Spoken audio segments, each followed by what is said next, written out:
So ang tingin ko, dahil as long as papalapit na sa 2028 elections, ito ay nasa likuran ng isip ng mga representante natin, actually ng lahat ng mga legislators natin. Ito pa yung mataas ang stakes.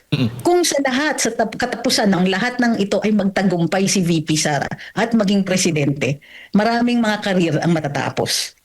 What's up mga kababayan, page trending here. Dito sa video natin ngayon ay ating panoorin to nagbabagang balita. Never magiging number 2 itong si VP Sara. Yan ang wika ni Atty. Trixie dito sa mga kumakalaban kay VP Sara. Paano ba naman kasi mga kababayan sa patuloy na nangyayaring impeachment sa ating Vice Presidente, patuloy ang ginagawang paninira ng mga oposisyon sa kanya. Na kaya ang balak di umano mga kababayan, kailangan nila di umano ngayon na makonvict na agad-agaran itong ating Vice Presidente. At hindi rin nakalagpas itong pinaplano nila na kung hindi man makonvict itong si VP Sara hindi na di umano magkakaroon ng eleksyon sa taong 2028. Grabe naman talaga. Kayo ba mga kababayan, hahayaan nyo ba na ganun na lang ang mangyari? Pero bago po ang lahat huwag nyo po sana kalimutang mag-like at subscribe para updated ka sa mga uploads ko araw-araw. At yun na nga mga kababayan, ngayong araw inuunti-unti ng prosecution itong mga bank accounts at salin ni VP Sara. Ngunit ang defense team nito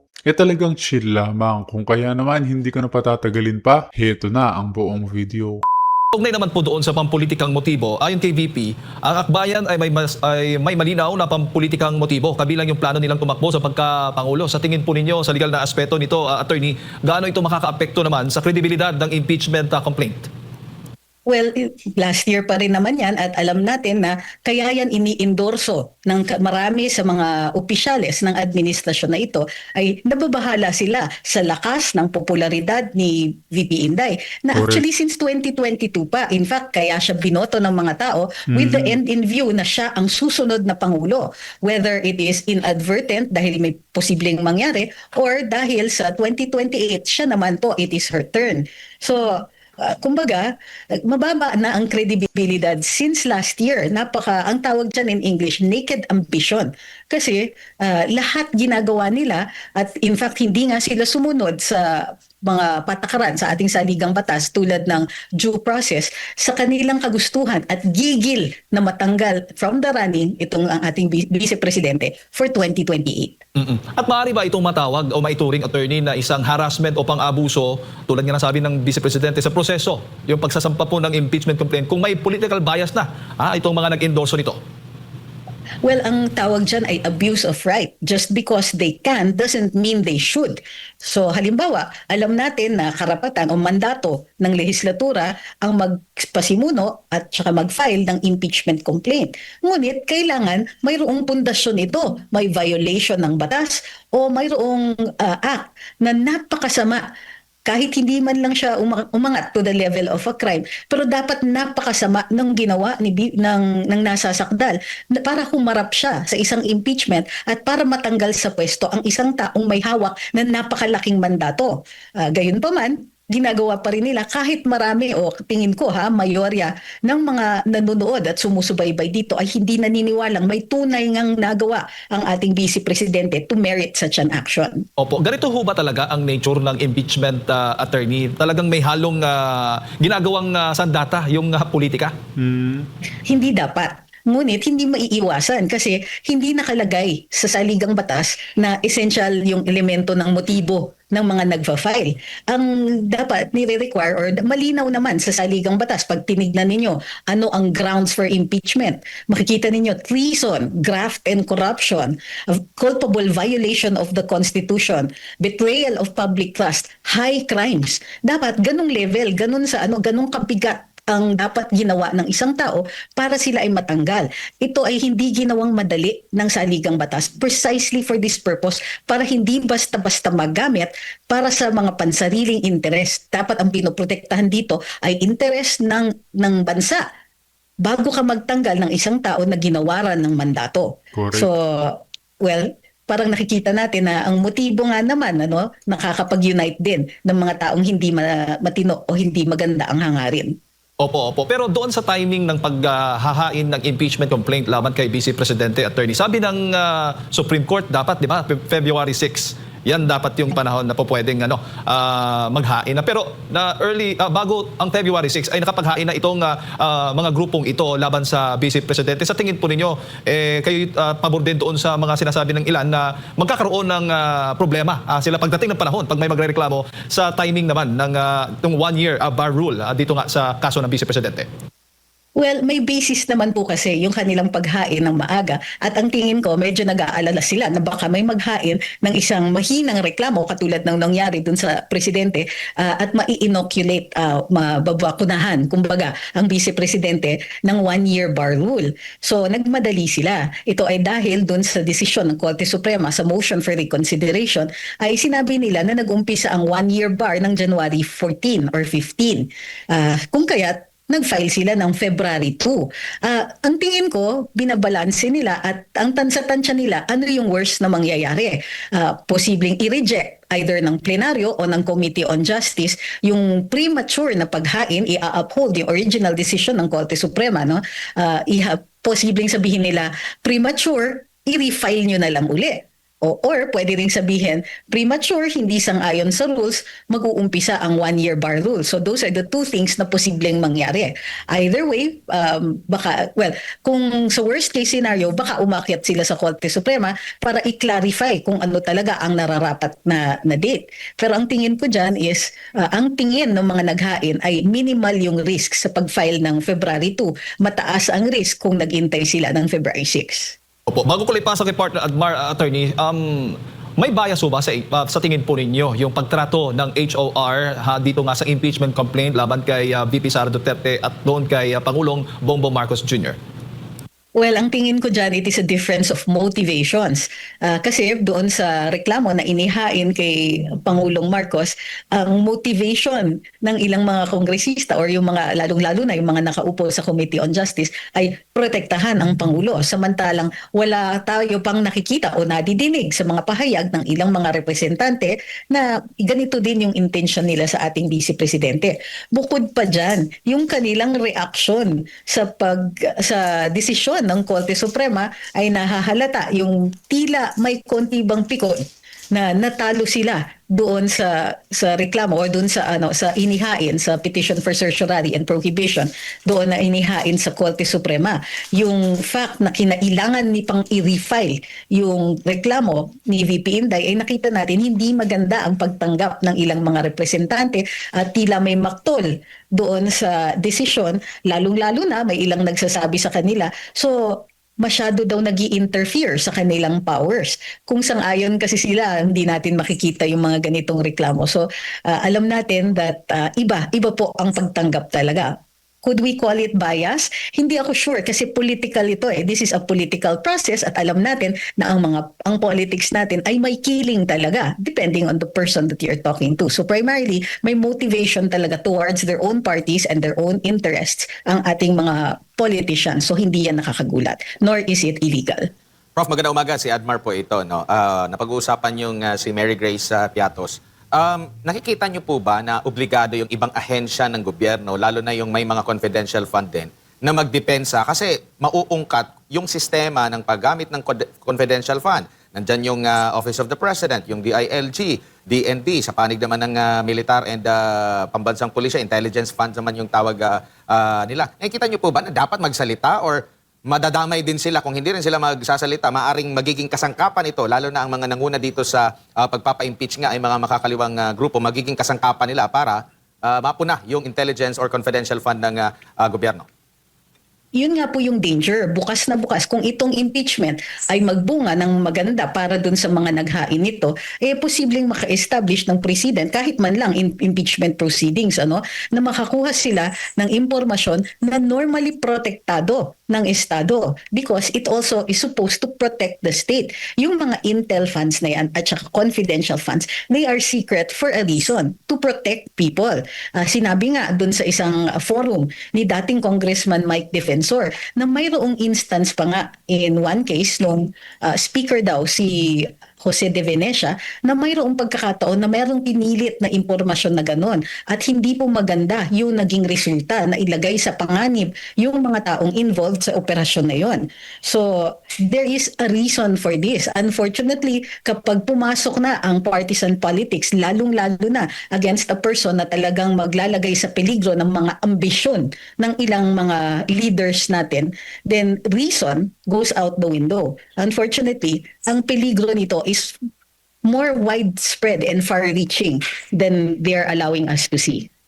Opo, kasi katakataka, medyo tahimik din, lalo na yung Office of the President. Bakit hindi sila nagdedepensa kahit generic na lang na kasi hindi lang naman yung OVP yung mayroong ganyan. Paano siya ginamit? Considering during that time, co-chairman ata si Vice President Sara Duterte sa NTF LCAC at ang matatamaan nito yung CPP, NPA, NDF na sinasabi niya may kumikiling dito, yung mga makakaliwang grupo. So kumbaga nakikita nyo rin po ba na dapat maglabas din sila ng statement patungkol lang sa confidential fund or alam mo na talagang dahil pabor din sa kanila kaya hinahayaan na lang nila ang OVP?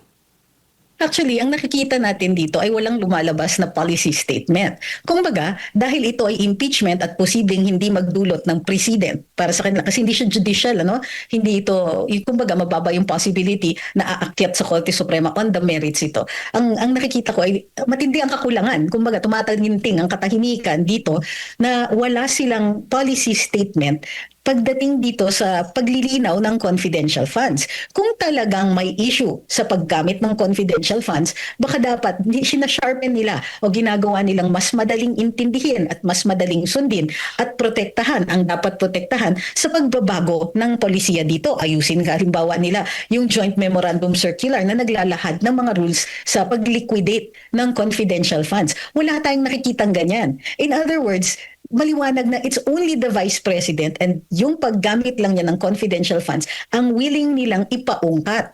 Hindi sila nagsasalita tungkol sa ibang mga confidential funds dahil nga, ayaw din nilang maungkat yung kanila. Nilalaglag lang nila ang Vice Presidente. So, kawawa talaga si VP Inday dito.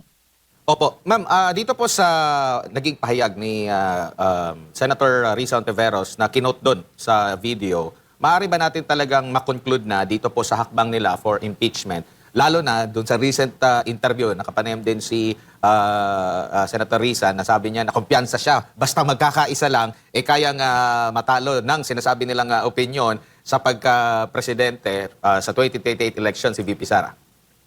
Alam niyo naman na you can fake it till you make it ay isang form, isang strategiya o taktika para sa eleksyon. Kailangan talaga ang mga nag-aambisyon maging kandidato ay i-portray nila na malakas sila. But in this case, medyo may slight fail kasi mayroong kondisyon kailangan magkaisa para manalo. Acknowledgement ito ng lakas ni VP Inday, ng taas ng kanyang popularity ratings at trust approvals.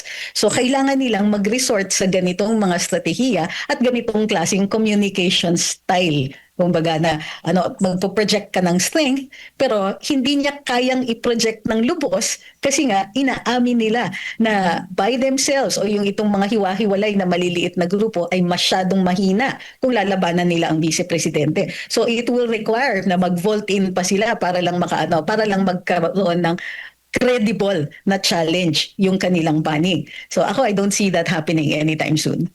Opo, at sa mga ganitong klase po ng pamamaraan po, attorney, epektibo pa ba ito? Kasi naalala natin, during 2016, napuruhan doon siguro si Vice President Jojo Binay, pero dumaan din ng mga pag-uusig at grabing kritisismo, lalo na si former President Rodrigo Duterte, pero bumaba siya ng may mataas ang grado po, no? At siguro maghahalos 3 taon kasi sinasabi ni VP Sara 2023 nag-umpisa nga itong mga pag-atake laban sa kanya. Pero nananatiling siya ang may mataas po na grado sa lahat ng matataas na opisyal.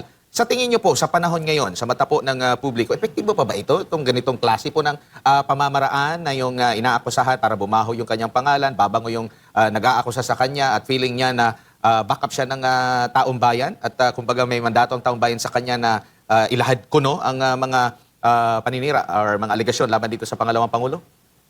Well, ang tingin ko hindi na siya effective, Kasi otherwise, maaapektuhan talaga ang trust and approval ratings. And in the past year, kahit bumaba siya, no, from 2022 until the present, nakikita natin na siya parate consistently ang pinakamataas ang trust and approval ratings. Posibleng bumababa siya pero never siya naging number 2 kahit siya yung vice presidente. Maintained ang kanyang popularity. So, ibig sabihin, kahit kitang-kita ng karamihan ng mga, especially yung mga, mga nakatutok dito sa issues na ito, maliwanag ano yung motivation, ano yung purpose. Kumbaga, napaka-common knowledge na. Correct. Unfortunately, wala silang ibang strategiya, walang ibang recourse. Kumbaga, walang mapupuntahan o walang ibang magagawa ang mga kalaban niya para magkaroon ng kahit man ng katiting na fighting chance. So in order to do that, ito pa rin at ito pa rin ang bagsak nila. Kahit maliwanag sa mata ng mga tao yung ginagawa nila. After all, kung suntok sa buwan na rin lang, ibuhos na nila lahat para dito sa strategiya nila. Unfortunately, feeling ko baka hindi sila pa rin, hindi enough yung ginagawa nila. 33 million is a very, kumbaga, nakakatakot na number yon para Correct. ma-overcome. Agree ba kayo doon sa winika ni Atty. Trixie, mga kababayan, na never magiging number 2 itong si VP Sara pagdating ng eleksyon? Dahil kung ako ang tatanungin ay talagang landslide, no? Itong mga naniniwala dito sa mga Duterte, particular na nga dyan kay VP Sara. At hindi na rin naman bulag ang taong bayan sa katotohanan na pamumulitika ang pinakapakay nila sa mga Duterte. So kahit ngayon, naaapektuhan sila sa taas ng trust and approval ratings ng bise. Baka siguro dapat baliktarin nila, purihin na lang nila si VP Sara para mabaliktad yung grado. Kasi the more nilang binabanatan ang Vice Presidente, simula 2023, hindi naman po, may pagbaba, pero nananatiling pinakamataas pa rin siya after nitong mga nakalipas po na taon na attorney. So, hindi lang yun. Walang umaangat na leader na maaaring umabot dun sa punto na pwedeng mabigyan ng credible challenge si Vice Presidente. Ang nakikita natin, ang daming wannabes, ang daming nag-aambisyon, pero walang umaabot dun sa level ng trust and approval ratings niya. Hindi nga umaabot sa kalahati ng trust and approval ratings niya at the lowest level. Kasi sino ba ang pinakaangat ngayon, or at least pinakamaingay, ay nasa 3% lang ng trust and approval. So hindi, kumbaga, walang credible challenge. So yun yung unfortunate sa kanila. May resources sila, merong strategy na alam nilang nag-work na noong panahon ni Vice President Jojo Binay, pero hindi pa rin nakakausad o kumbaga hindi pa rin na sila nabibigyan ng pag-asa na mayroong chance itong mag-succeed. So kumbaga, ang magiging strategiya nito ng mga opposition ni VP Sara ay kung hindi nila matalo sa rating, hindi nila mapababa yung rating, tanggalin na lang sa pwesto para wala silang kalaban sa 2028. Hindi umubra yung siraan eh. Ilang taon na, ang dami-daming trolls. Nakikita natin na ang dami-daming talking heads laban kay VP Inday, maging FAD media or social media, walang humpay since 2023. Pero hanggang ngayon, siya pa rin ang leading in trust and approval at hanggang ngayon walang umaangat na leader na pwedeng magbigay ng challenge sa kanya. Wala pa rin talaga. Opo, dito naman po sa maaaring partisipasyon ni Madriaga, malinaw na po ba yung sagot dito ni VP Sara and at the same time, yung nabanggit din ng mismong taga-DILG na wala namang naganap na pagbisita or ang binagbabasehan lang is yung naging testimonya. Kung ganito po yung magiging basihan, bakit naman hindi rin sineryoso yung testimonya ni Gutesa, yung testimonya ang mga pahayag ni Congressman Zaldico at iba pang mga nagpapahayag, yung mga sinasabi ni Congressman Kiko Barzaga, ni Congressman Leandro Leviste, paglaban sa gobyerno parang medyo matamlay sila pero paglaban sa mga Duterte medyo aktibo po sila, attorney. Bakit kaya? Totoo yan at makikita natin lalong-lalo na pag siniyasat na ng Committee on Justice ang sufficiency, inform, and sub. Actually, matagal nang sinasabi ng ating Vice Presidente yan. Take 2 na nga po ito, parang round 2 na ito.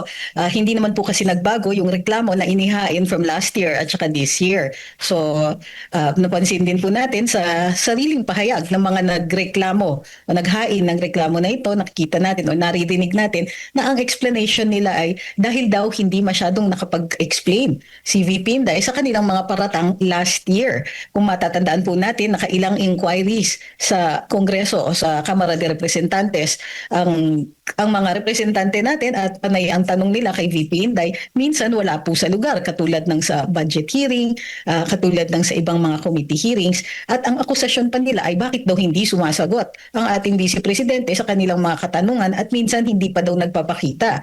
Hindi po ito umaabot sa punto na pwede ka mag-file ng isang reklamo for impeachment kung hindi ka lang masaya sa mga kasagutan ng ating Vice Presidente sa sa budget hearing halimbawa. So parang masyadong either hindi handa yung mga naghain ng reklamo na sumagot sa katanungan kung bakit sila naghahain ng ganito laban sa Vice Presidente, isang Vice President na napakalaki ng mandato, nakailang boto siya, 33 million votes noong 2022 elections. Pero kung siya ay tratuhin ay minsan akala mo ay hindi diba? Parang wala siyang mandato, parang inuutos-utusan lang ng mga nagtatanong sa kanya sa Kongreso. Bunga ito ng, alam natin na pinagplanuhan siya at yung mga inquiries, kunwari in aid of legislation last year, ay sariwa pa sa isip natin. At alam natin na ito ang talagang pinagpaplanuhan nila na maghain ng isang impeachment complaint with the end in view na matanggal siya. Unfortunately, dahil nga magaling siguro sumagot ang ating bise at saka kukunti lang talaga ang kanilang maihuhugot na facts, ganito kahina yung kaso na naihain nila. And so, we've come full circle. Ito na naman po tayo, same complaint, same faces, walang pinagbago. And hanggang ngayon, hindi pa rin nakakapagbigay ng mas mabigat na dahilan sa pagpa-file ng ganitong kaso. Opo. Attorney, ano sa tingin po ninyo yung sabi mo nga take two na ito at lagi na itong sinasabi ng Vice Presidente. Anong sa tingin mo ang nag-trigger sa Vice President na magsalita? Lumabas na dahil nakikita natin usually yung tagapagsalita niya at ang legal counsel niya sa impeachment na si Attorney Michael Poa yung nagsasalita, sumasagot po doon sa mga reklamo o yung mga akusasyon laban po sa Vice Presidente. Ang ginagawa ng ating vice ay finiframe niya yung konteksto at saka itong reklamo sa impeachment. Nilalagay niya sa tamang konteksto para makikita natin. Ito'y aksaya ng oras, aksaya ng resources at maliwanag na hindi public interest ang pinupuntirya. So para lang hindi malingat sa isipan at sa paniningin ng mga tao ang tunay na dahilan kung bakit inihain ito. Alam niyo naman, matatamis rin minsan ang salita ng mga taong naghahain, parang pinalalabas na ito para sa katarungan, for accountability, for transparency. Very transparent naman kung ano talaga ang tunay nilang pakay. Opo, Attorney, sa tingin po ninyo, may legal na batayan ba itong paratang sa impeachment complaint, lalo na po doon sa issue kay itong Mary Grace Piatos?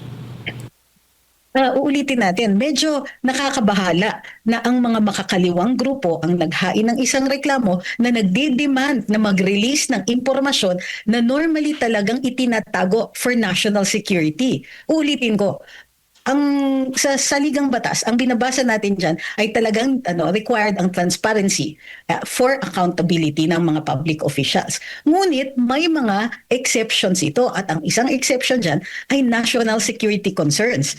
Hindi mawawala sa isip ng ordinaryong mamamayan ang relasyon ng mga naghain dito sa mga grupo na designated terrorist groups.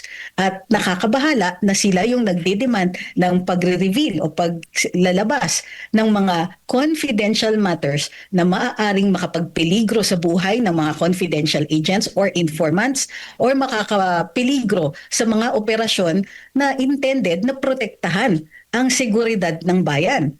So, kumbaga, may transparency at work dito, pero ang transparency na nakikita natin ay dun sa intensyon ng mga nag-file ng reklamo. Opo. Kaugnay pa rin po dyan sa impeachment complaint nga na tinutukoy ng Vice Presidente. Papaano po nyo ikokomento naman itong sinasabi nga ng Vice Presidente na ang investigation in aid of legislation noong 19th Congress ay isang fishing expedition?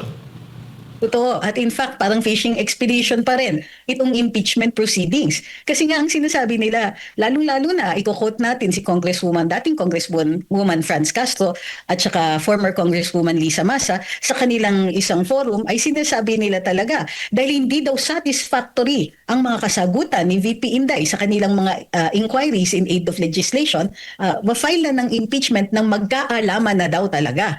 So excuse me, may ibang paraan para malaman ang impormasyon na yan. Hindi po kailangan ng impeachment or impeachment proceedings para para makuha nila yung impormasyon na yan. They could have filed under FOI. Pero alam natin at alam din nila na mababa ang likelihood na makukuha nila yung impormasyon na yon.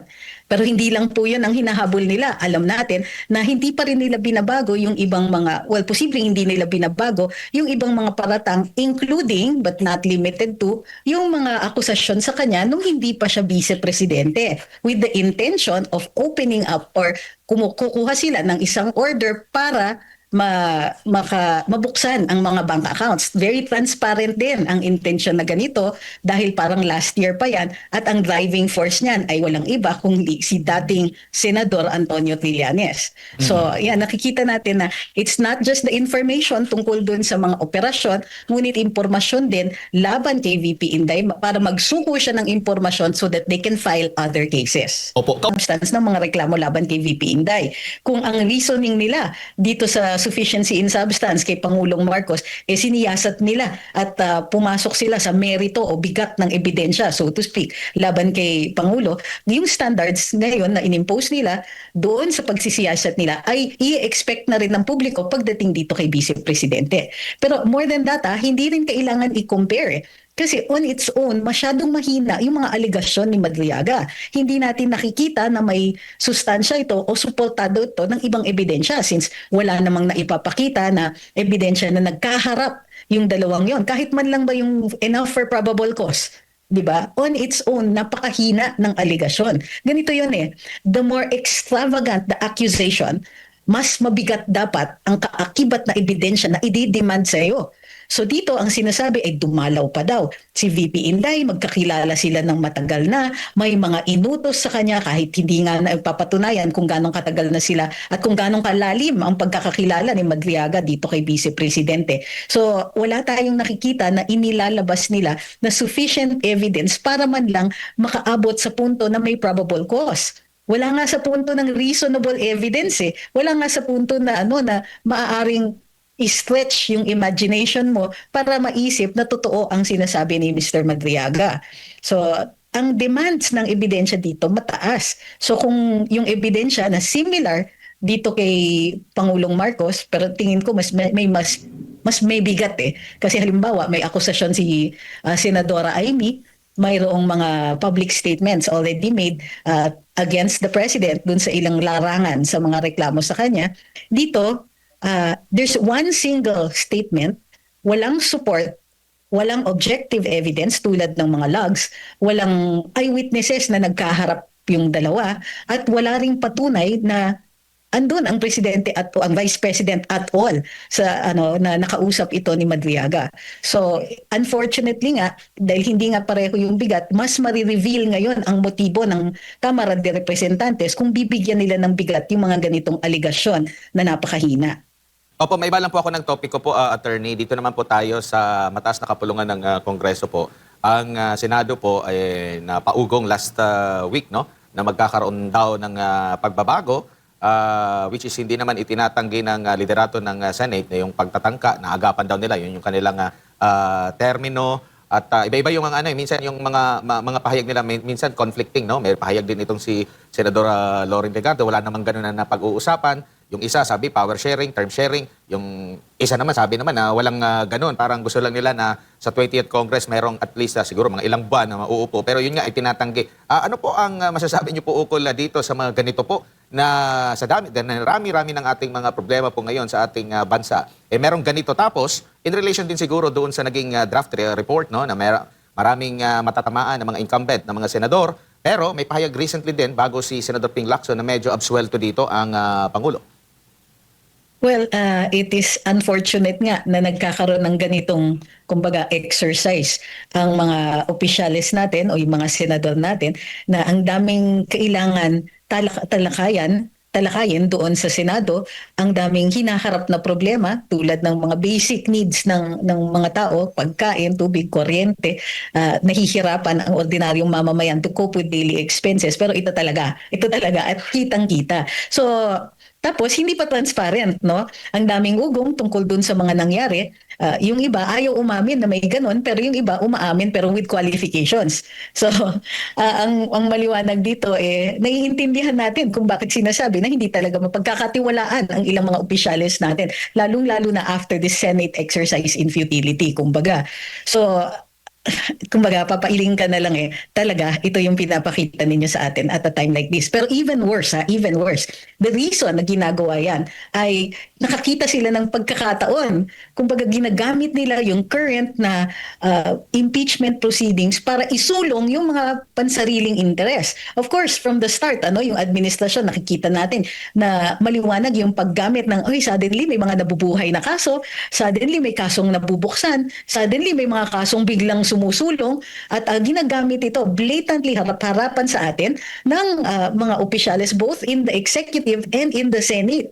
So, sa dami ng problema, pansariling interes ang inuna at pinagsasamantalahan yung pagkakataon para isulong ang sariling interes imbis na isulong yung mga kailangan nilang gawin para Correct. maprotektahan at maipagaan ang buhay ng ordinaryong mamamayan. It is very sad and very, how do you call this, infuriating, nakakagalit na talaga ito talaga ang pinag-uusapan natin how many years into the administration. Nakaka-frustrate. Opo. Attorney, nakikita na natin yung para po sa inyo game plan. Unahin natin. Kung sakali mang umusad yan doon sa Kamara, didirekta yan doon sa Senado. Tapos mismo ang Senate President nagsabi na forthwith, kaagad-agad ay sisimulan ang impeachment complaint laban kay Vice President Sara Duterte. Ngayon, kung sakali mang maaresto itong ilan nga sa mga senador na nasa minority dahil nga doon sa flood control scandal, ang mismong DOJ na nga nagsabi, yung ombudsman nagsabi, naka-standby na yung kanilang arresting team. Mababawasan ngayon ang pro-Sara team dyan po sa Senado. Attorney, sa tingin po ninyo? Pero babagsak din ang kredibilidad ng administrasyon at mga senador na naked ambition talaga ang pinapakita nila. Ganito yun Hindi tayo tututol kung nakikita natin na fair ang proceedings. Hindi tayo makaka-imik o makakapagprotesta kung nakikita natin na hindi naman nila ginagawa ang lahat para lang maisulong itong reklamo for impeachment. Pero pag pinapakita nila sa atin yung ganitong gigil nila at yung yung enthusiasm nila para lang maisulong yung kaso laban kay VP Inday, regardless of the lack of evidence, regardless of the lack of logic, kumbaga dun sa mga reklamo, kumbaga, hindi sila, ang wino-worry ko is, why are they not even worried about the public mistrust doon sa kanilang ipinapakita? Alam natin na all of this is just a cover. Gumagalaw lang ang lahat ng ito dahil mayroon silang makukuha dito. Mayroon silang naisusulong sa kanilang mga interest. Hindi ito tungkol sa transparency, hindi ito tungkol sa accountability kasi kung transparency at accountability lang, doon pa lang sa inquiry sa House of Representatives ay mas makakakuha sila ng maayos na impormasyon. Kung hindi lang nila kumbaga halos openly ina-attack ang Vice Presidente. But since nag-umpisa sa ganyan, sa haba-haba ng prosesong nangyayari, pabagsak lang ng pabagsak ang trust and approval ng mga taong gumagalaw dito. Kumbaga, this is supposed to be democracy in action, di ba? Kung ayaw ng mga tao yung ginagawa ng kanilang mga elected officials, konsiderasyon yan na sa susunod na eleksyon hindi na kayo makakaulit. Pero tila walang takot sa ganitong klaseng reprisal ang mga senador at ilang mga opisyales natin. So yes, posibleng makuha nila yung gusto nila, but hindi nila magagawa ito with any measure of credibility. Kung dahas at unfairness ang pinapakita nila, hindi kitang-kita yan ng mga taong nanonood. Hindi nila maitago at may repercussions yan sa 2028 elections no matter how this goes. Opo, at yan din ho ba ang sa tingin po ninyo ang naiisip, tinitimbang-timbang ngayon ng ilang mga senador na hindi po lumagda doon sa nag-leak na document ng draft report kaugnay nga po dito sa investigasyon ng Senate Blue Ribbon Committee doon sa flood control scandal? Opo, dun sa BRC report, nakita na merong iba nga na nag-withdraw pa ng kanilang signature. Alam nyo, historical document kasi yan At the end of the day, future generations ay makakabasa nito at makikita ang konteksto ng mga ng Blue Ribbon Committee hearing na yan. Makikita din later on, magagamit ito bilang konteksto dito sa impeachment attempt kay VP Inday. Hindi, kumbaga, this is objective evidence na nagpapatunay na mayroong ganitong napaka-irrational na report na lumalabas, napakakulang, na may killing, kitang-kita na na pati yung manner kung paano ginawa yung inquiry na ito, supposedly nga in aid of legislation, pero ang nakikita natin dito ay in aid of protecting certain people from accountability dito sa flood control scandal. Lahat yan, all of that will be taken into consideration, and yes, lahat yan itatala sa kasaysayan. Opo, at syempre, maapektuhan, tulad mo nasabi po ninyo, kung i-endorso o susuportahan ng mga senador o ng mga kongresista itong impeachment complaint kay Vice President Sara Duterte, ang nakikita po nyo, maapektuhan ang kanilang trust at approval rating, lalo na't ngayon, nakikita natin malapit na ang 2028 elections. Sa inyong pong nakikita, pinaghahandaan na yan ngayon ng mga kongresista, ng mga politiko, attorney. Oo. In fact, consideration yan. No? I'm sure may ilang mga kongresista na alam natin, maliwanag na sila po ay nag-iisip. Kaya wala tayong naririnig na may supermajority na o may ilang mga partido na nagsasabing kami ang nasa forefront dito, kami po ay solid ang boto namin for this and that reason. So nakikita natin na hindi na ganun ka-belligerent, hindi na ganong kaangas yung mga statements ng mga representante dito sa mababang kamara, no? Medyo mas subdued sila. Mas mas excited pa yung Senado, nakikita natin. Pero yung House, unlike last year, mas subdued sila. So ang tingin ko, dahil as long as papalapit na sa 2028 elections, ito ay nasa likuran ng isip ng mga representante natin, actually ng lahat ng mga legislators natin. Ito pa yung mataas ang stakes. Kung sa lahat, sa katapusan ng lahat ng ito ay magtagumpay si VP Sara at maging presidente, maraming mga karir ang matatapos dahil sa mga pangyayaring ito. Opo. Kaya nga sinasabi, kung gusto nilang mag-survive pa politically, itong mga kongresista ay parang mahihirapan ata, batay nga sa mga pahayag din ng ilang mga minority congressman, ay mukhang mahihirapan na makalusot. Yan din ho ba yung nakikita ninyo, attorney, dyan sa House? Well, ang nakikita natin is on a national level, tapos na karir nila. Kumbaga ambisyon sila beyond the local level. Iba kasi ang local politics. But it is also possible na maaapektuhan sila kahit paano. At of course, hindi natin papakalimot yan. Dahil napaka-public ng kanilang mga aksyon. Correct. Dahil may objective evidence, may mga pinirmahan sila. From the first impeachment complaint at yung itong pangalawa, makikita natin din yung partisipasyon nila, hindi mapagkakaila yan. Kumbaga, hindi nila pwedeng sabihin later on na, ay hindi ako yan, hindi ako pumirma. Walang ganyan. There's no chance to redeem yourself later on. Walang pagkakataon rin na ma-i-deny nila kung ano ang partisipasyon nila dito sa impeachment complaints na ito. At yun na nga ng mga kababayan, narinig natin to nagbabagang balita sa oras na ito na talagang naghihintay na lang tayo na maupo itong si VP Sara, no? Upang panagutin itong mga nasa House of Crooks na isa rin sa mga pasakit sa taong bayan. As always mga kababayan, kita na lang ulit tayo sa ating next vlog. Huwag niyo po sana kalimutan mag-like at subscribe. Ingat and God bless.